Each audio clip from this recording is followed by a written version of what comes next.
경찰이 윤석열 대통령의 배우자 김건희 여사의 허위 경력 기재 의혹 사건을 불송치하기로 최종 결론 내렸습니다. 윤 대통령 취임식에 참석시킨 처가 의혹 수사 담당 경찰관에 대해선 현재 수사에서 배제하는 방안을 검토하고 있습니다. 송재인 기자입니다.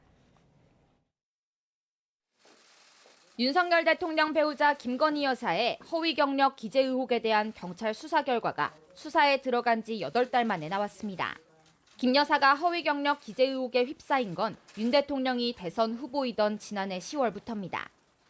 2001년부터 2014년까지 한림성심대, 수원여대, 국민대 등의 강사나 겸임교원으로 지원하면서 입상 기록과 학력, 근무 이력 등을 가짜로 기록한 이력서와 경력 증명서를 제출했다는 게 핵심입니다.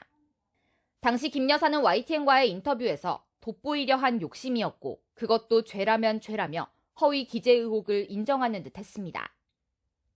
하지만 경찰은 고발로 수사에 들어간 지 8달 만에 김 여사에게 법적 책임을 묻기는 어렵다는 결론을 내렸습니다. 대부분 공소시효가 이미 끝나 처벌 자체가 불가능하다는 게 주요 이유입니다.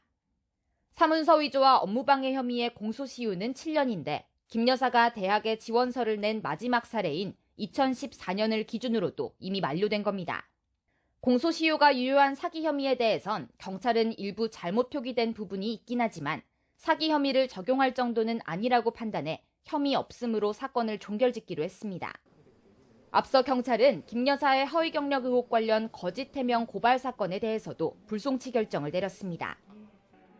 이런 가운데 대통령 취임식에 참석시켜 논란이 된 윤 대통령 처가 의혹 담당 경찰관에 대해서는 수사에서 배제하는 방안이 검토되고 있습니다. 애초 경찰은 경기남부청 반부패 수사대 소속 A경위가 청룡 봉사상 수상자로 초청받아 문제가 없다고 해명했지만 공정한 수사가 필요하다는 판단에 따른 겁니다. 결국 A경위가 계속 수사하는 한 수사 결과가 나온 이후 더 큰 논란이 될 수 있다는 우려를 미리 차단하려는 의도로 보입니다.